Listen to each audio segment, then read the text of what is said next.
So this is the Oregon Coast Range again. We hit this spot last night, but ran out of space on the phone to videotape, so we're going to show you here during the day.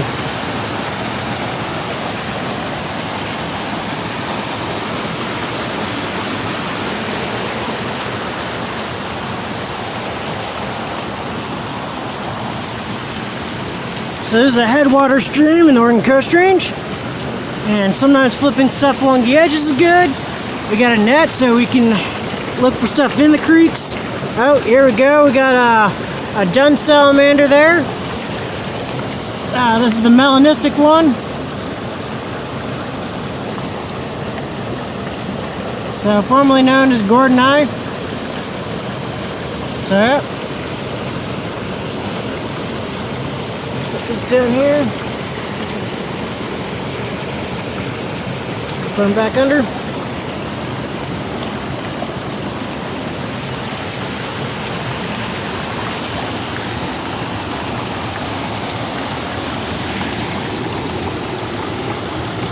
No one into that one.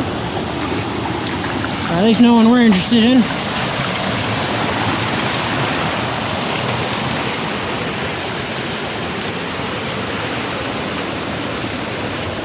Now we might find torrent salamanders under these, like larvae and stuff. They tend to like to keep their feet wet. We'll see. Oh yep, there's a larval torrent salamander here.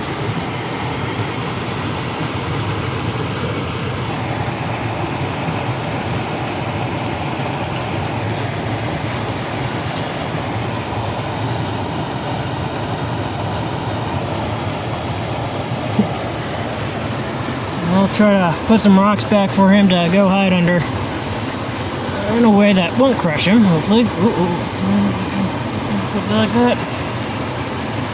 Come on, go under the rocks. There you go.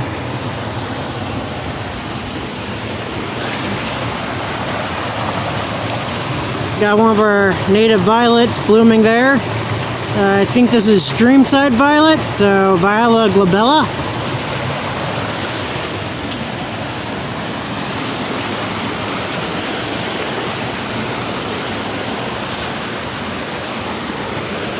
Oh, net's caught.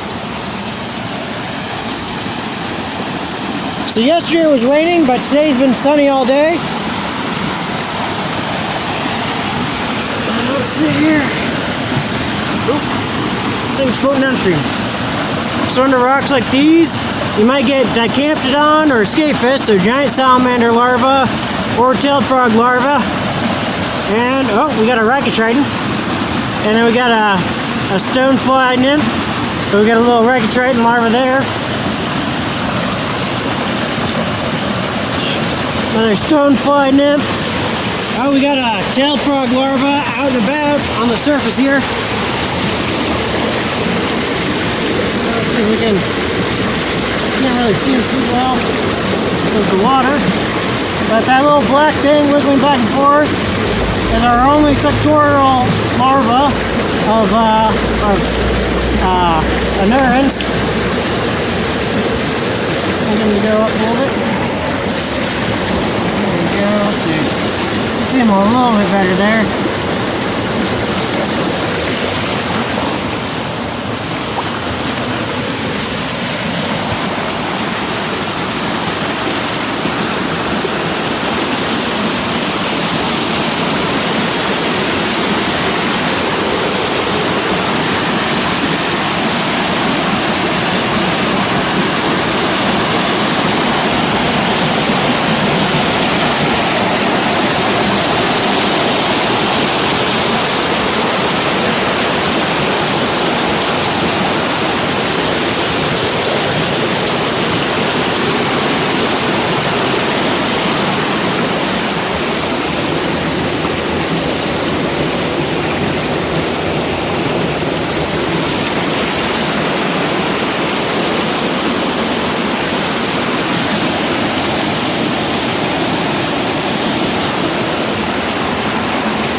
There's a little talus pile over here on the right. We're going to check that for plethodonids. So your woodland salamanders or lungless salamanders.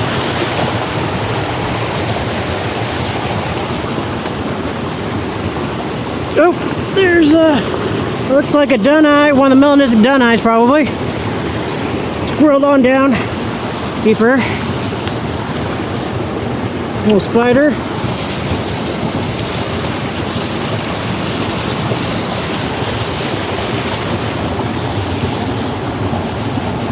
Got a carabid beetle.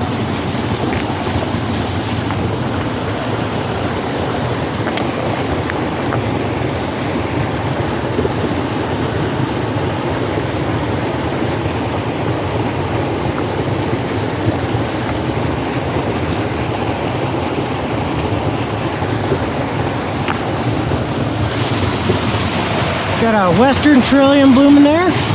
Trillium ovatum.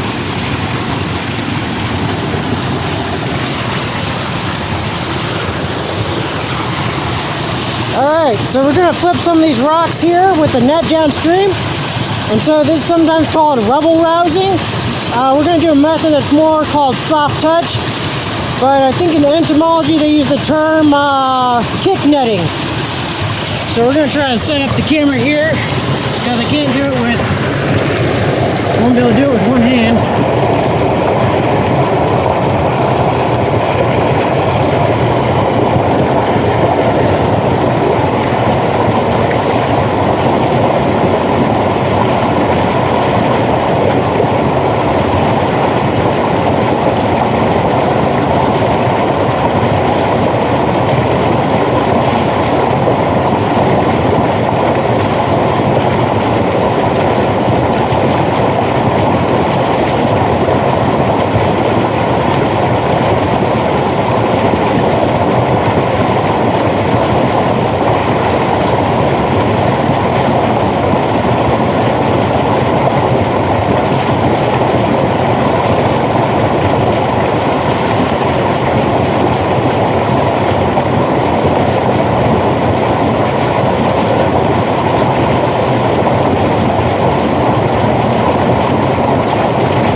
Coastal Giant Salamander.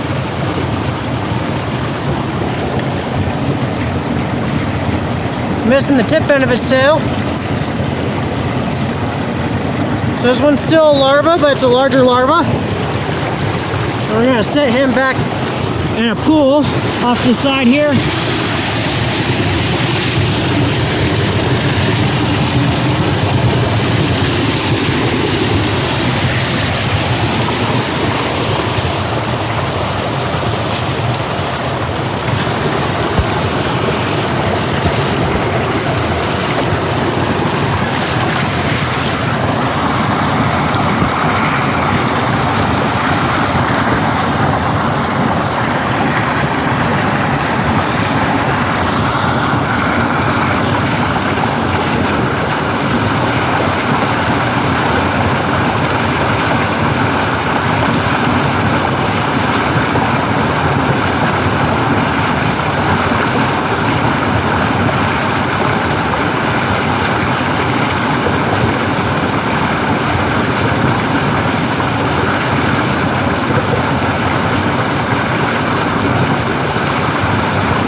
So one thing that differentiates kind of that soft touch method from rubble rousing is that you try to put the habitat back the way you kind of found it.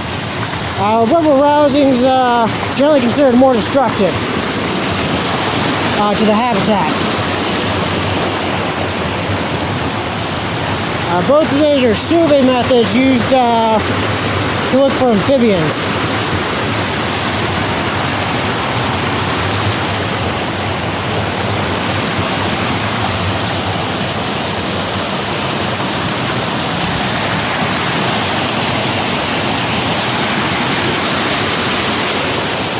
A little side tributary.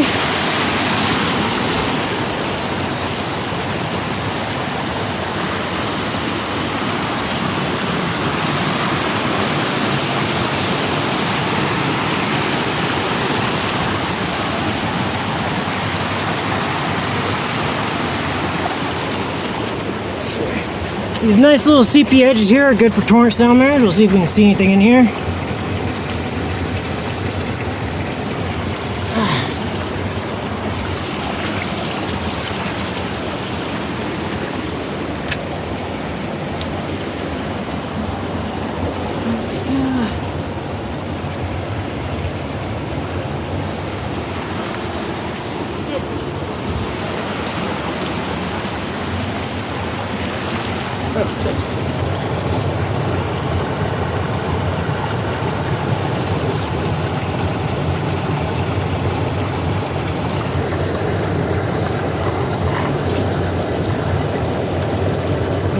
Oh, there's a little.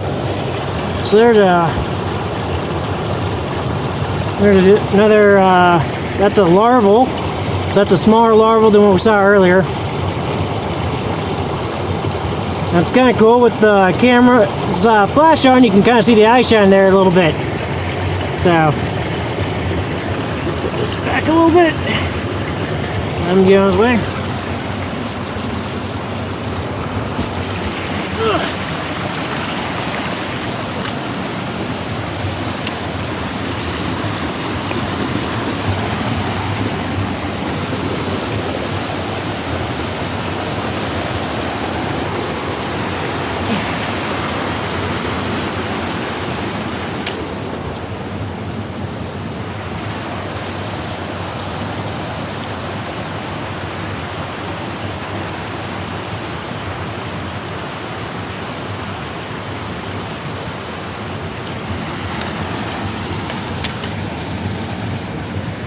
That one's hasn't been there very long. Still some live plants under it. Got some graffiti.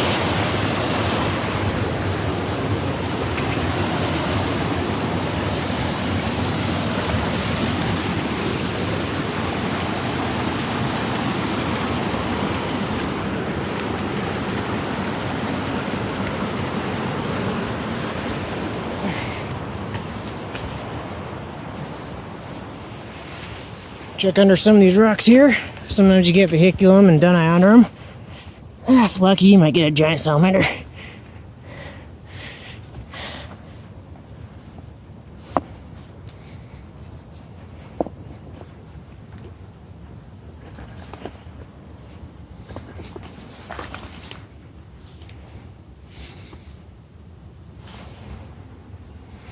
Nope, there's some springtails and spiders.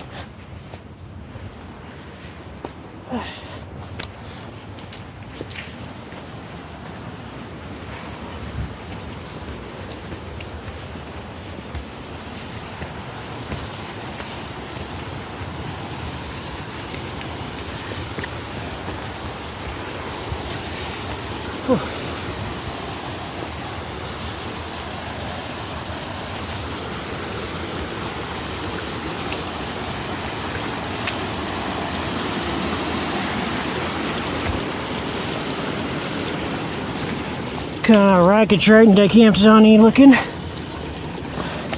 Some of those small larval stages, maybe an adult Waterstrat, or the, oh, there's a larval. That is a larval torrent salamander there. So we'll put him back because they're sensitive to temperature. Go off? Yep, he's off. Cool. There he is. So I'm gonna have that flash on for a little bit.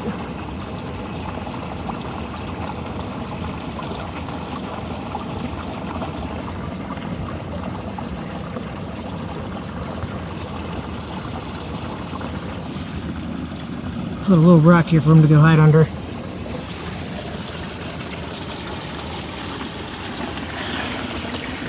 And there's another one here. Let's see if we can get him out. I'm not sure we can. It's pretty small. So we'll put a rock under. Just a little one. Hopefully to keep a little bit more of a gap there so he doesn't get crushed. They're pretty durable though. Still want to take precaution.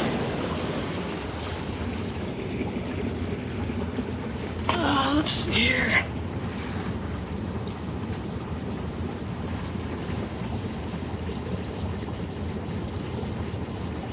Not seeing anyone in this one. Oh, that's something I don't see up here very often. That's an amphipod. Not sure I've ever seen one in this creek before. Huh, pretty cool.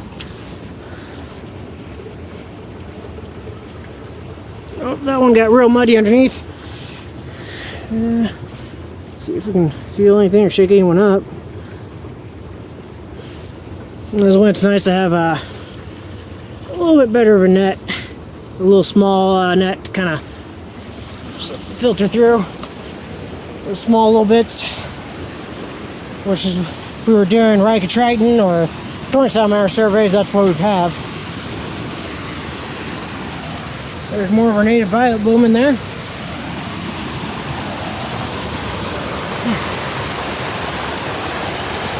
And occasionally we get some vehiculum over there, the western red-backed salamanders. So we're going to hit that area real quick. See if anybody's up.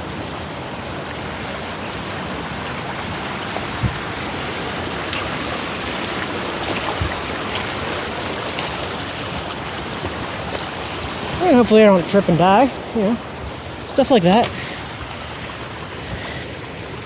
Oh, there's a nice one.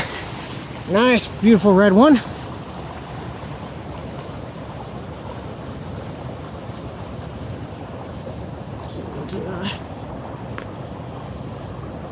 There we go. Let's see if we can move this out of its face a little bit. There. Gorgeous. So I'm told these get a bit bigger than the red-backed salamander on the east coast, Cinereus. But I don't have any experience with Cinereus. I do know they get in extremely high densities, unlike our native Plethodon. So that's very cool. We'll see if we can squirrel him down into this little crack there. Yeah, he's pretty much going for it. Trying to get down a crack. There he goes. Kind of squirming his way in there. So we'll put the rock back. He's got a new little hidey spot.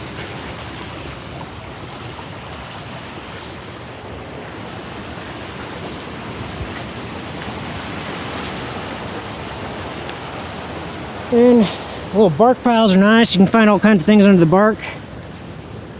We got Harpaphe there. So that's Harpaphe hedeniana. That's one of our native millipedes. They can secrete a toxin that's got cyanide in it. So they're sometimes called the almond-scented millipede. They're also known as like yellow-spotted millipedes. You can find them with orange spots. So there's a Haplotrema there. So a lance-toothed snail.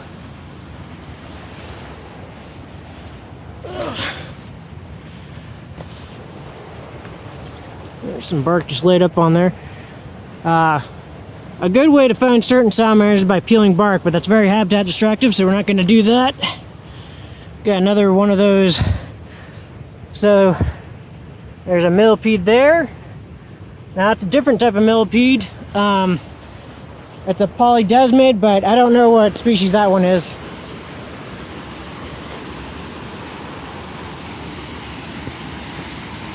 A lot of woody debris. We'll flip some of these, see if we can maybe find a dicamp under one, something. More Plethodons. Got another lance-tooth snail under there.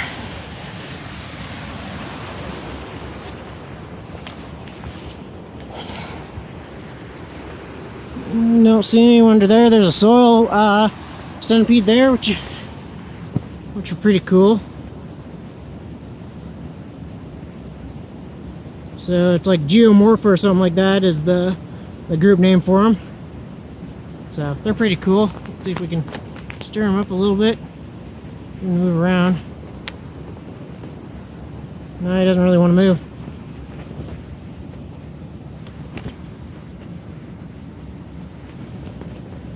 But anyways, cool little centipedes. So we'll set this down lightly. Ugh.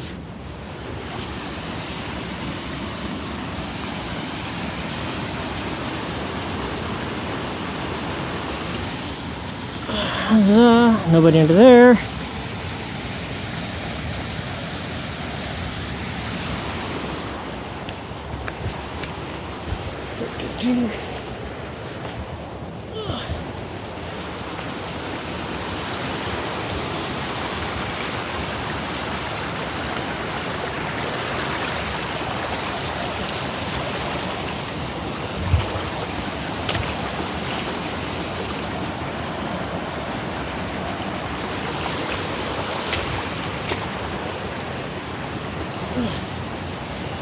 There's a log here we can flip. Just some millipedes, a few different species.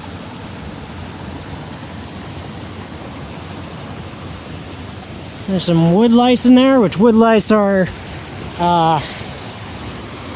they're closely related to your pill bugs and stuff like that.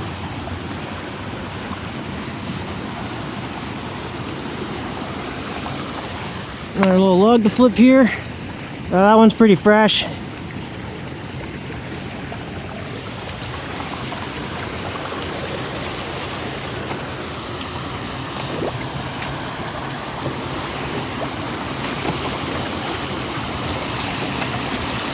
We're gonna flip this rock here and probably a few of these rocks here and see if anything comes out into the net.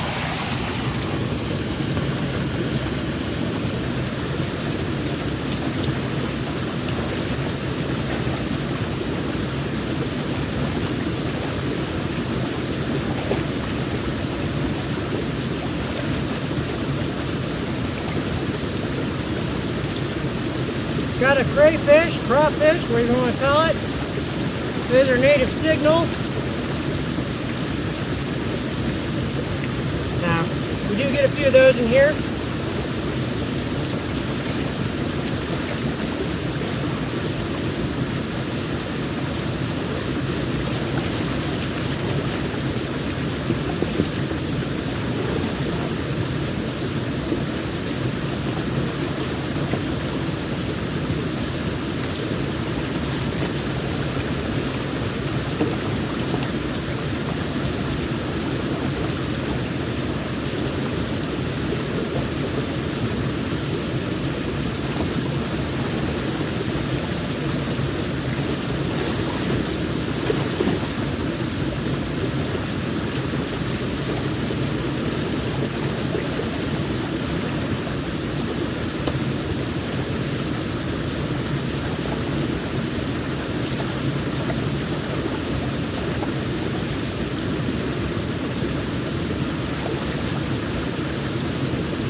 So we got lots of tailed frog larvae.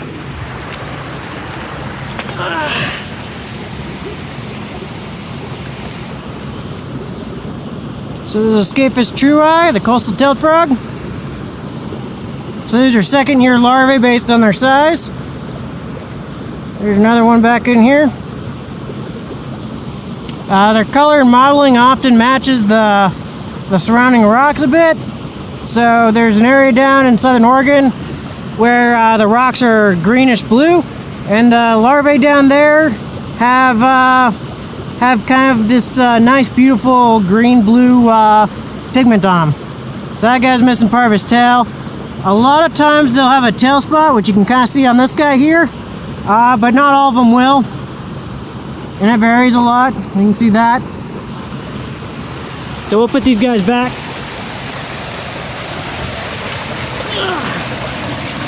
Let's see if we can show off their sectorial. So they have big, large mouths that are sectorial.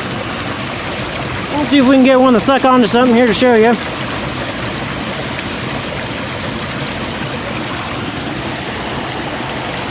So it looks like he's suctioned on. Yep, there we go. That guy right there is suctioned on. So we'll put him back. There he goes off.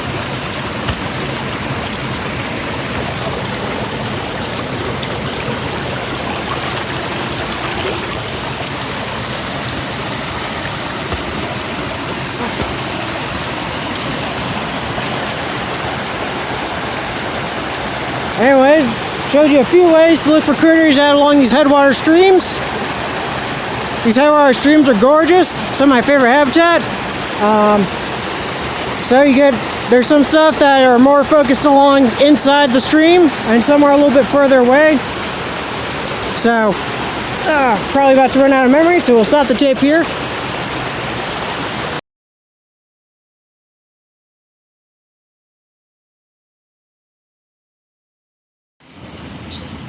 So I was just flipping here, flip this rock right here, and I got a male coastal, adultish male coastal tailed frog here.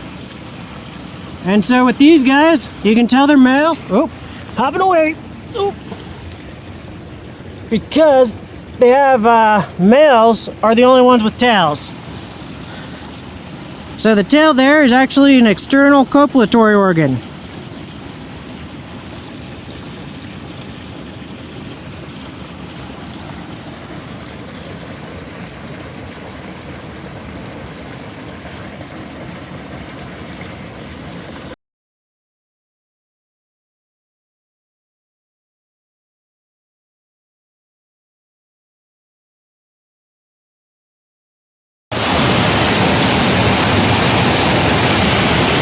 Check out the culvert real quick. Sometimes there's good stuff in here.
red-tailed frogs, giant salamanders hanging out in there. So I figured it was worth a shot. So I flipped this rock right here near the waterfall. And there's a adult male Red-backed or torrent salamander hanging out under it. So we're gonna move him out of the way so he doesn't get crushed. So we're right next to the culvert. See if we can get him moved up in there maybe.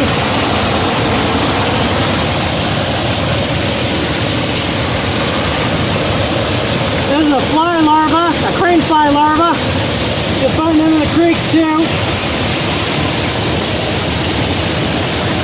And like I said, try to put things back the way you found them. Whew. There's probably Plethodon or woodland salamanders hanging out of that toss, but we're not going to check that today.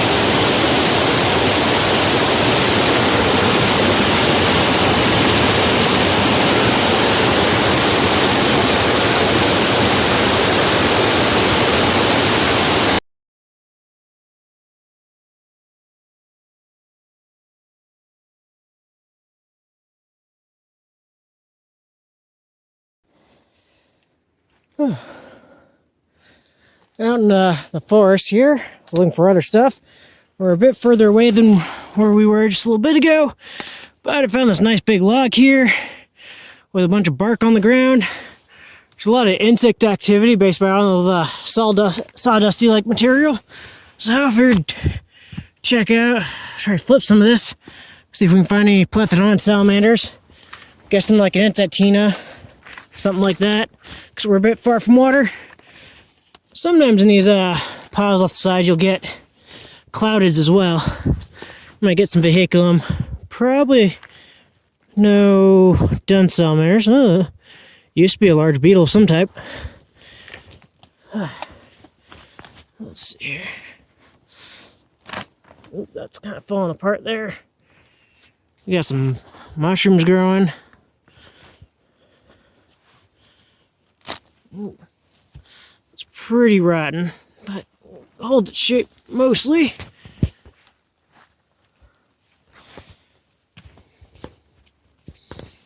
Ugh.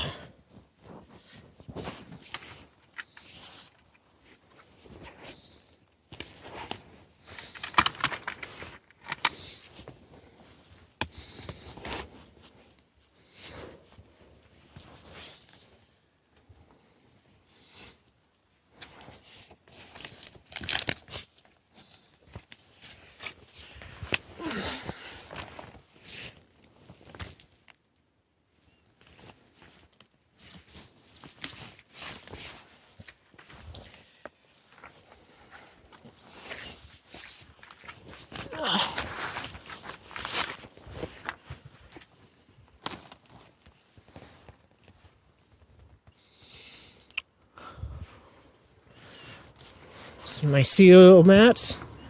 We got our native orchid right there. We got some ant carcass.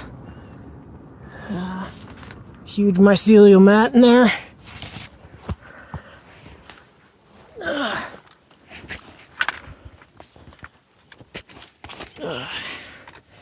Got nice growth of, I don't really want to disturb that one. Nice growths of mosses and lichens on this nursery log. So here's a lot of one of our native orchids. That's a rattlesnake plantain. Let's see here, I think it's Errata oblongifolia. It's a small little orchid. Most of the diversity of that genus is actually in the tropics, but it does come up here into the northwest. You'll find it in coniferous forests. Let's see. Nothing under that, really. Oop, it's falling apart. I'll try to put that back a little bit. That's falling apart there, too. It was worth a shot. There's lots of the orchids up on top of the log, on this nursery log. I think this guy right here is a miterwort, which is kind of cool. got interesting little flowers on it. It's blooming. So, yeah.